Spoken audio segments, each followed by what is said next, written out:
4. हिंदूंनी मशिदीवरून वाजवत जावे. मऊच्या मुसलमानांचा बनाव. आम्हास कळविण्यात दुःख वाटते की वाद्य रोगाने पछाडलेल्या आमच्या मुसलमान देशबंधूंना जी वार्ता ऐकताच अगदी तीव्र वेदना होतील अशी एक बातमी सांगण्याचे आज आमच्या दैवी यावे. हिंदू मुसलमानांमध्ये दंगे धोपे चालण्यावर ज्यांचा चरितार्थ चाललेला आहे, अशा अनेक मौलवी मौलानांस ती बातमी खरी असताही खरी वाटणार नाही. अशी ती बातमी ही की झाशीकडील मऊ नावाच्या गावी हिंदू मुसलमानांची एक मोठी सभा होऊन त्यांच्या पुरता त्यांनी वरील वाद्यांचा प्रश्न सामोपचाराने सोडवून टाकिला. आणि तो कशा प्रकारे? तर मुसलमानांनी मान्य केलं की हिंदूंनी केव्हाही मशिदीवरून मिरवणूक चालली असता वाद्ये वाजवावीत. त्यास मुसलमानांची काही एक हरकत होणार नाही. हा निर्णय होताच दुसऱ्या दिवशी तो तोंडी निर्णय लेखबद्ध करण्याकरिता उभय पक्षांची पुन्हा सभा भरली आणि खालील करारपत्र संमत होऊन त्यावर उभय पक्षांच्या स्वाक्षरीही झाल्या. ते करारपत्र असे: झाशी जिल्ह्यातील मऊ नगरच्या हिंदू आणि मुसलमान ह्यांच्यामध्ये असा करार झाला की मशिदी आणि मंदिरं यांजवरून वाटेल त्यावेळी वाद्ये वाजवीत जाण्यास कोणीही कोणासही प्रतिबंध करू नये. कारण की या मऊकडील भागात गावोगाव सर्व प्रकारच्या मिरवणुकी, नाचरंग, वाद्ये इत्यादी थाटासह मंदिरावरून आणि मशिदीवरून जात आलेल्या आहेत. आणि म्हणूनच आम्ही हिंदू मुसलमान आपसात यापुढेही वाद्यांच्या यक्किश्चित प्रश्नासंबंधी तंटा करण्याचा मूर्खपणा न करिता जुन्या रूढीप्रमाणेच पुढेही वागणार. हा करार आम्ही उभयतांनी आपल्या इच्छेने आणि कोणताही विकल्प चित्तात न ठेविता केलेला आहे. ज्या वाद्यांच्या प्रश्नासाठी मौलाना महम्मद अलीपासून तो पतवाखालीच्या गावगुंडापर्यंत सर्व धर्माभिमानी, सुशिक्षित आणि सभ्य मुसलमान आज पिढ्यानपिढ्या शेकडो हिंदूंची डोकी फोडीत आणि शेकडो मुसलमानांची डोकी फोडून घेत आलेले आहेत, त्या अत्यंत बुद्धिमान लोकांना अत्यंत बिकट वाटणाऱ्या प्रश्नास अगदी सोप्या रीतीने सोडवून ह्या मऊच्या अडाणी मुसलमानांनी त्या गंभीर प्रश्नास अगदी गावठी स्वरूप दिले. ही गोष्ट मुसलमानीपणाच्या बाण्यास फारच लांछनास्पद आहे, ह्यात काही शंका नाही. ह्या करारपत्रातील दुसरा ठळक दोष म्हटला म्हणजे हा की त्यामुळे ईश्वराच्या श्रवणशक्तीविषयी दाखवलेला अत्यंत अनादर हा होय.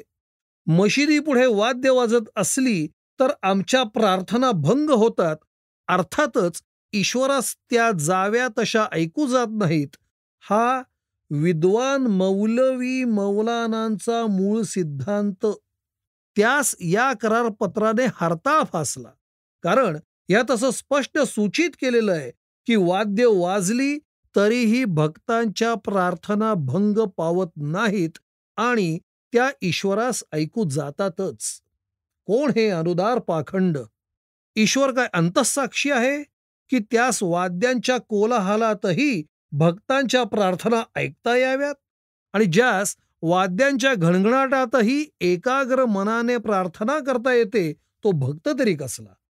प्रार्थनेतील अक्षरापेक्षा हिंदूंची वाद्ये वाजतात केव्हा आणि मी त्यांचे डोके फोडण्याच्या धार्मिक ढोंगाखाली लुटमार करण्यास बाहेर पडतो केव्हा, इकडेच ज्याचे लक्ष वेधलेले असते तो खरा भक्त, खरा दिलदार. बाकी सर्व काफर नादार. या मौलवींच्या मूळ सिद्धांतास या मऊच्या मुसलमानांनी अगदी धाब्यावर बसविले आणि हिंदूंस म्हटले, खुशाल वाद्य वाजवा, चिड़ियों के पाँव में घुंघरू बांधा, वो भी अल्लाह सुनता है. मुंगीच्या पायातील घुंगराचा आवाज देखील, मुंगीच्या मनातील विचार देखील ज्या अल्लाला ऐकू जातात, त्याला आमच्या प्रार्थना वाद्यांच्या घणघणाटामुळे ऐकू जाणार नाहीत, इतकी काही त्या अंतर्यामीची श्रवणशक्ती बहिर्गामी झालेली नाही. ह्या करारातील ह्याही पेक्षा महत्वाचा दोष म्हणजे त्यावर रक्ताचे 4 थेंब देखील सांडलेले नाहीत. नुसत्या काळ्या शाईचा करार. हा शिष्टाचाराचा अक्षम्य भंग होत आहे हिंदूंनो. तुम्ही मशिदीवर वाद्य वाजवा, मुसलमान हो, तुम्ही मंदिरांवर वाद्य वाजवा. ह्या एका लहान वाक्यात आज शेकडो हत्या करून आणि नदी नदी रक्त ओतूनही जो प्रश्न शेकडो शहाण्यांस सुटला नाही, तो 4 अनाड्यांनी सोडविण्याचे धारिष्ट्य करावे आणि 5-50 डोके देखील फोडू नयेत. हे केवढे पाजीपण आहे. असे करार रक्तात लिहावयाचे अशी स्पष्ट धर्माज्ञा, मौलवीय चालू आज्ञा म्हणजेच ऑर्डर ऑफ द डे असता नुसत्या काळ्या शाईच्या एका वाक्यात प्रश्न मिटवून टाकला. हाय हाय, आम्ही आता अज्ञानी मुसलमानांपासून निधी कसल्या कर्तव्याच्या नावाने जमवावा. खिलाफत मेली तरी वाद्यांची आपत्ती हातीशी होती. हीही जर अशी एका वाक्यात मरेल तर मग कोणच्या तोंडाने आम्ही वर्गणी मागावी. आणि निधी नसेल, दाम नसेल तर मग खिलाफती मौलवीपणात राम तो काय राहिला. तरीही मौलानाजी, अगदी निराश होऊ नका. खिलाफत गेली तशी वाद्यफत गेली तरी पुन्हा गुंडाफत म्हणून मुसलमानी समाजात उर्वरित आहेच आहे. तिच्या साह्याने आपल्या हिंदू विद्वेषाचे बळावर तगू शकणारे मौलाना पण टिकू शकेल. बंगालकडे थोडे बघा. मऊच्या तारेच्या अगदी उलट तार तिकडून आलेली आहे. मऊ ते मऊच, पण बंगाल्यात मुसलमान पूर्वी इतकाच कणखरे. ऐकता त्यांचा अद्वितीय असा नवा पराक्रम. पिशाच्च वृत्तीचा प्रभाव. नसलात तर ऐका. मुसलमानी गुंडपणास तर काय, परंतु प्रत्यक्ष पिशाच्यांच्याही गुंडपणास लाजवणारा तो पापी पराक्रम ऐका. लेखणीला सांगण्यासही थरकाप आणि लज्जा वाटते, पण कर्तव्य म्हणून सांगतो. राजशाही जिल्ह्यात भवानीपूर गावी पुजारी राजवंशी राहतात. त्यांच्यात पडदा नसतो. त्यांच्या काही स्त्रिया पुरुषांबरोबर बाजारातून परत येत असता रात्र पडली. तोच मुसलमानांच्या धर्मवीरांनी त्यांस अडवून एक तरुण स्त्री उचलून पळविली. ती गर्भवती होती. तिच्यावर त्या पिशाच्यांनी पाळीपाळीनी बलात्कार करण्यास प्रारंभ केला. हे राक्षसी क्रौर्य चालता चालता ती स्त्री बेशुद्ध झाली, रक्तबंबाळ झाली. तरी ते मुसलमानी गुंड परावृत्त होईनात. इतक्यात पुजारी पोलिसांसह धावपळ करीत तेथे आले. तो हे पराक्रमी धर्मवीर पळून गेलेले दिसले. ती स्त्री रक्तात लोळत पडलेली दिसली. आणि हाय हाय, तो तिचा गर्भ तडफडत बाहेर पतन पाहून चेंदा मेंदा झालेला दिसला. त्या अधमांपैकी एकास पकडले असून दावा चाललाय. ज्या स्वतंत्र पत्रात ही बातमी दिली आहे त्याच पत्रात लगेच दुसरी ही बातमी प्रसिद्ध झालेली आहे. फॉरवर्ड म्हणते की प्रिय सुंदरी नामक हिंदू स्त्रीच्या खटल्याचा कोर्टात निकाल होऊन त्यातील अपराध्यांस 7-7 वर्ष सश्रम कारावासाचा दंड मिळाला आहे. हे अपराधी अर्थातच मुसलमानी धर्मवीर होते हे निराळे सांगणे नकोच. 24 सप्टेंबरला रात्री कुर्बान आणि लतीफ या दोघा मुसलमानांनी प्रिय सुंदरीच्या घरात घुसून इतर मुसलमानांच्या धर्मबंधुत्वाच्या पवित्र सहाय्याने तिला एका भाताच्या शेतात उचलून नेले. त्या पाजी पशूंनी तिच्या सतीत्वावर घाला घातला. ती मरणोन्मुख होऊन रक्तस्रावात न्हालेली तशीच तडफडत पडली असता रमाकांत हवालदाराने तिला पाहिले. पोलिसांना बातमी कळताच त्यांनी दोघा आरोपींना पकडले. पण ती साध्वी अबला 28व्या दिवशी रुग्णालयात मेली. डॉक्टरनी ती निर्दोष अबला भीषण बलात्काराने मेली म्हणून प्रमाणपत्र दिले. तिच्या लहानग्या मुलाने सांगितले की मला सुरा दाखवून माझ्या आईला ह्यांनी ओढून नेली. आपली ओळख पटू नये म्हणून त्या लतीफ आणि कुर्बान यांनी आपली दाढी मिशी मुंडून टाकलेली होती. न्यायाधीशांनी त्यांस 7 वर्षांची शिक्षा दिली. यावर काय लिहावे. ज्या संस्कृतीत हे असे शेकडो लोक जन्मास येतात किंवा नांदू शकतात किंवा समव्यवहार्य समजले जातात नव्हे, काही प्रत्यक्ष पुराव्यावरून असेही म्हणता येते की हिंदूंच्या अनाथ अबलांना पळवून नेणाऱ्यांची पाठही थोपटण्यात येते. त्या संस्कृतीचा त्रिवार धिक्कार असो. तिच्या सुधारणेचा एकच मार्ग आहे, म्हणजे तिचा आमूलाग्र नायनाट करणे हाच होय. दंडविधान म्हणजेच क्रिमिनल लॉ पुरे पडत नसेल तर प्रत्यक्ष राजदंड हाती घेऊन तो नायनाट केला पाहिजे. या पैशाचिक प्लेगाची मुसलमान समाजात सध्या साथच आलेली आहे की काय अशी भीती वाटावी, इतक्या भीषण अनुक्रमाने प्रत्यही राक्षसी वृत्तीचे अत्याचारी स्त्री पुरुष शेकड्यांनी उत्पन्न होत आहेत. स्त्रिया देखील. उदाहरणार्थ, ही खालची फ्री प्रेसची बातमी पहा. 24 सप्टेंबरला बदलापटिया नावाच्या ठाण्यातील कुमारबिल नावाच्या ठिकाणी एका मुसलमान बाईने आपल्या नवऱ्यासाठी मांसाचे भोजन करून ठेवले. पण नवरा परत येण्याचे आधी ते कुत्र्याने खाऊन टाकले. तेव्हा एका खड्याने दोन्ही पक्षी मारावे अशा हेतूने तिने दुसरे कशाचे मांस नाही आणि तिचा सावत्र मुलगाही नाहीसा करण्याचे अजून उरलेले आहे असे पाहून त्या लहान मुलाला कापून त्याचे मांस शिजवले आणि ते आपल्या नवऱ्याला न सांगता मुलाचे मांस बापास जेवू घातले. असा सावत्र मुलाचा सूड उगविला. ती स्त्री सध्या अटकेत आहे. अशा पैशाचिक स्त्रिया जेथे आहेत त्या घरात त्यांचे पोटी वर वर्णिलेल्या नीचातील नीच धर्मवीरांची वीणच उत्पन्न व्हावयाची. एकदा पिशाच्य वृत्तीसच धर्मकर्तव्य समजण्यात आले म्हणजे मग बापास बाप आणि मुलास मूल म्हणणे इतकी माणुसकी मनुष्यात उरत नाही. कुत्रे पिसाळले म्हणजे प्रथम दुसऱ्यास चावावयास धावते व रक्त जो जो तोंडी लागते तो तो ते अधिकच पिसाळते आणि शेवटी दुसऱ्यास चावता चावता स्वतःसही चावू लागते.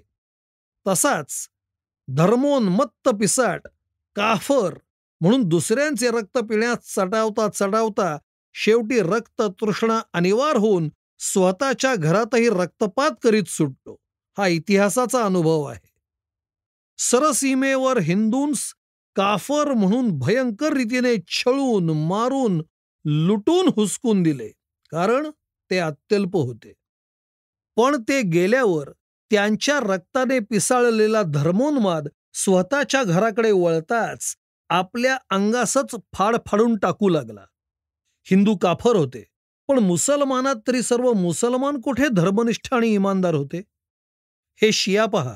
सुनींच्या धर्ममताप्रमाणे तेही जवळजवळ काफरच होते. हिंदू अत्यल्प होते तर शियाही अल्पच आहेत. ठीक, तर मग ह्यांना आपला प्रांत जर निर्भेळ धर्मनिष्ठ मुसलमानांचाच देश करावायचा असेल तर जी हिंदूंची गत तीच शियांची नको का करावयास? असा विचार करून सरसीमेवरील पिसाळलेल्या सुन्नी बहुसंख्याकांनी शियांवरही धर्मयुद्ध पुकारले.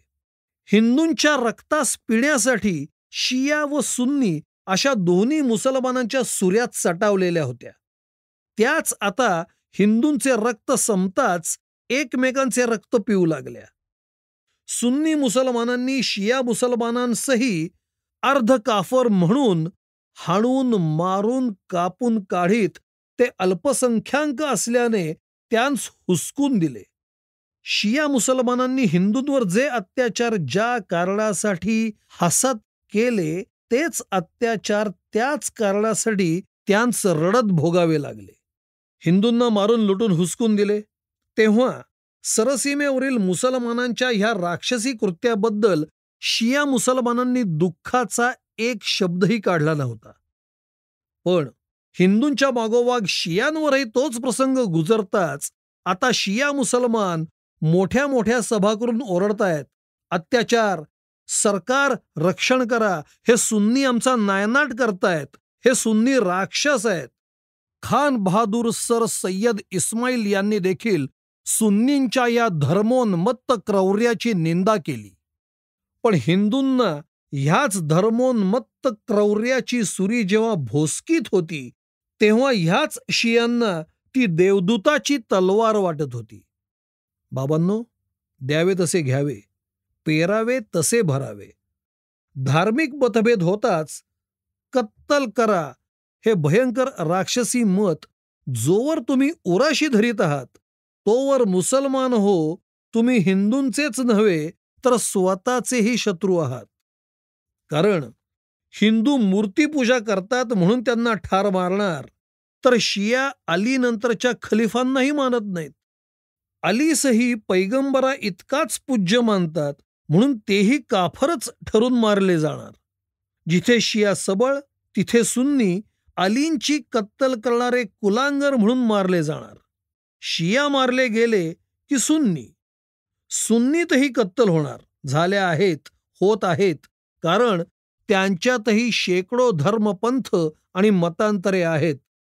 आणि मत भिन्न की मारो बदमाश को म्हणून धर्माज्ञ आहे. निदान अशी हजारो मुसलमानांची समज तरी आहे. तीच खोजांची पाळी येणार. कारण मुसलमानातील शिया आणि सुन्नी हे दोन्ही पंथही खोजांस इतक्या तीव्र वैमश्याने लेखतात की खोजांस मुसलमानांच्या मशिदीत नमाज पढण्याचीही बहुधा बंदी असते. मुसलमानांच्या आणि खोजांच्या धर्ममतात तसाच मतभेद आहे. मनुष्यात ईश्वरांश असतो. ह्या अवतारवादाच्या मुळाशी असलेल्या तत्वाशी मुसलमानांस भयंकर चीड. पण खोजांचे मूळ धार्मिक तत्वच हे की आगाखानच्या वंशात ईश्वरी अंश वसत असून आगाखानाच्या वंशालाच ईश्वर विभूती म्हणून पूजा आणि भक्ती करणे हे प्रत्येक खोजांचे धर्म कर्तव्य आहे.